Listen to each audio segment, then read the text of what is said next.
नमस्कार साथियों, बहुत बहुत स्वागत है आपके अपने शिखा हिंदी क्लासेस में, जिसमें हम सामान्य हिंदी पढ़ रहे थे, जिसको आप हिंदी व्याकरण के नाम से भी जानते हैं।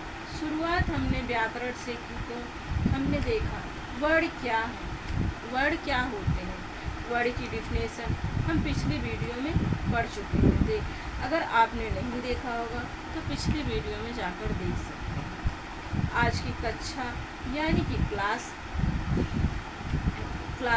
शब्द रचना या फिर शब्द विचार कर सकते हैं पर है।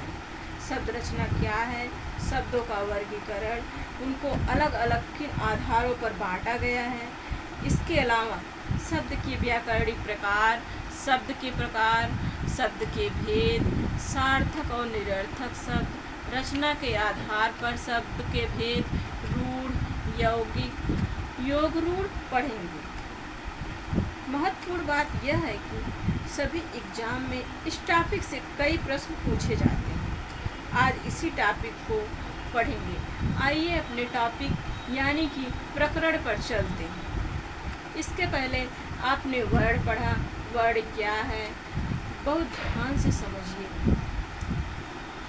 वर्ड भाषा की सबसे छोटी यूनिट है, क्योंकि जब आप लिखना शुरू करते हैं तो यहीं से शुरुआत करते हैं, जिसको आप जीरो लेवल करते हैं यानी कि बेसिक्स, वो हमारा वर्ड होता है। जैसे कलम लिखना है तो आप कुछ वर्डों का योग करते हैं, कुछ वर्डों को जोड़ते हैं, यानी कि जो हमारे वर्ड हैं इन्हीं से शब्दों की शुरुआत करते हैं। तो जाहिर सी बात है, शब्द लिखने के लिए हमें वर्ड की ज़रूरत पड़ेगी। इसीलिए हम कहते हैं कि हमारी जो भाषा है वर्ड है। शब्द क्या होता है, जब आपको पता चल गया हमारे पास कुछ वर्ड हैं और हमने उन वर्डों को वर्णमाला के अंतर्गत व्यवस्थित करके रखा है, तो उन्हीं वर्डों और अक्षरों को उठाकर एक ग्रुप अर्थात समूह बना लेते हैं, जिसका कुछ अर्थ अर्थात मीनिंग हो, अर्थ निकल रहा हो, निकाल पाते। तो ऐसे वर्ड समूह को क्या कहते हैं, शब्द कहते हैं। आइए शब्द की परिभाषा यानी कि डिफिनेशन देखते हैं। शब्द एक या अधिक वर्डों से बनी हुई स्वतंत्र सार्थक ध्वनि को शब्द कहते हैं, या हम कह सकते हैं अर्थात निश्चित अर्थ को प्रकट करने वाले वर्ड समूह को शब्द कहते हैं। जैसे का वर्ड है, अगर अलग अलग इसको लिखेंगे तो इसका कोई सार्थक मीनिंग नहीं निकलेगा। इसको जोड़कर हम देखिए कमल बनाते हैं। क प्लस आ प्लस मा प्लस आ प्लस ल प्लस आ, तो कमल जोड़कर इसको हम कमल बनाएं। तो कमल जो है निश्चित अर्थ में इसका एक सार्थक अर्थ है कमल। जब कमल हम बोलते हैं कमल, तो हमारे दिमाग में एक इमेज बन जाता है कि कमल क्या है, क्योंकि ये सार्थक है। और निरर्थक शब्द क्या होते हैं, जैसे हम अगर इसको लिख दिए लकम का कोई सार्थक मीनिंग नहीं है, तो निरर्थक शब्द के अंतर्गत महल, किताब, कलम, कछुआ, तितली इत्यादि शब्द बना सकते हैं वर्डों को जोड़कर। वर्ड भाषा की सबसे छोटी इकाई है। जब क्वेश्चन बनता है, पूछा जाता है वर्ड क्या है, तो हम बोलते हैं वर्ड भाषा की सबसे छोटी इकाई है। यहीं पे एक क्वेश्चन और बनता है, भाषा की सबसे छोटी सार्थक इकाई क्या है, तो वो भाषा है।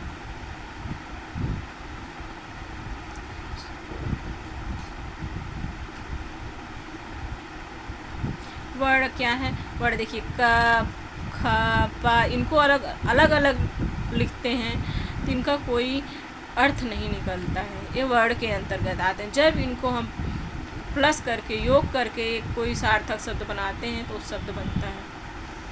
शब्द के प्रकार, पंडित कामता प्रसाद गुरुजी के अनुसार शब्द के व्याकरणिक आधार पर शब्द के 8 प्रकार होते हैं। उपर्युक्त 8 प्रकार के शब्दों को विकार की दृष्टि से दो भागों में बांटा जा सकता है। व्याकरणिक प्रकार के आधार पर शब्द के भेद। विकारी शब्द दो भाग क्या हैं? 4 विकारी के अंतर्गत आते हैं और 4 अविकारी के अंतर्गत आते हैं। अब विकारी शब्द के अंतर्गत कौन कौन से आते हैं? संज्ञा, सर्वनाम, विशेषण, क्रिया, समुच्चय बोधक, क्रिया विशेषण, संबोधक, संबंध बोधक, विस्मयाद बोधक। हम कोई शब्द लिखते हैं या कोई वाक्य बनाते हैं तो इनका कहीं न कहीं प्रयोग किया जाता है। इनके आधार पर हम उनको सार्थक, एक मीनिंग निकलने वाला, एक अर्थ निकलता है उसका, हम वाक्य बना सकते हैं, बना पाते हैं। आइए देखते हैं शब्द के भेद। शब्द के भेद। शब्दों के वर्गीकरण 2 रूपों में किया जा सकता है। कितने रूपों में? 2 रूपों में। एक सार्थक शब्द होता है, एक निरर्थक शब्द होता है। अब देखिए सार्थक शब्द क्या है?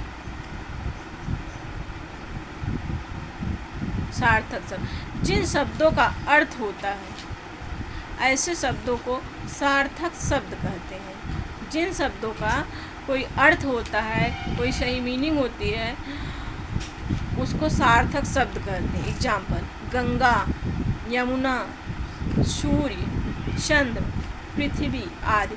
इन शब्दों को जब हम उच्चारण करते हैं तो हमारे दिमाग में एक इमेज बन जाता है, वहाँ की एक छवि बन जाती है, वो सार्थक शब्द होते हैं।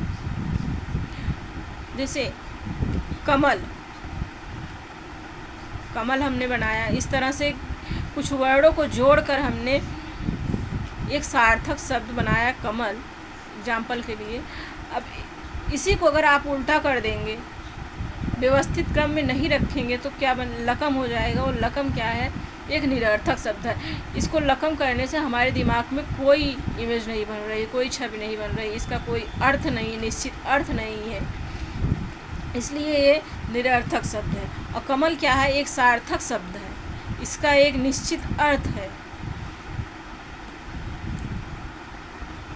निरर्थक शब्द। निरर्थक शब्द क्या होते हैं?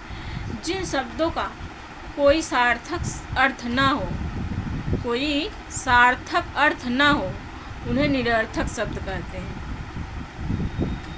एग्जाम्पल में भी आपने देखा लकम, लकम का कोई सार्थक अर्थ नहीं है, उसको आप जब उच्चारण करते हैं तो उसका एक निश्चित मीनिंग नहीं निकल कर सामने आती है, तो इसलिए वो निरर्थक है।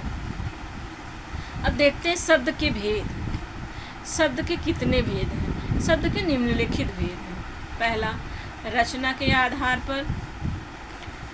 रचना के आधार पर, उत्पत्ति के आधार पर, अर्थ के आधार पर, विकार के आधार पर। ये 4 आधार पर शब्द के भेद हैं। इसके अंतर्गत भी शब्द के भेद हैं, सबके अपने अलग अलग हैं। देखिए, रचना के आधार पर शब्द के भेद। इसके अंतर्गत कितने शब्द आते हैं? इसके अंतर्गत रूढ़, यौगिक, योग रूढ़ 3 प्रकार के आते हैं। रचना के आधार पर शब्द के भेद 3 हैं। कौन कौन से? रूढ़, यौगिक, योग रूढ़। अब यौगिक के अंतर्गत देखिए कितने आते हैं। यौगिक के अंतर्गत उपसर्ग के योग से, प्रत्यय के योग से, उपसर्ग व प्रत्यय दोनों को योग से, शब्दों के योग से, जो समाज विधि के अनुसार आते हैं, उत्पत्ति के आधार पर।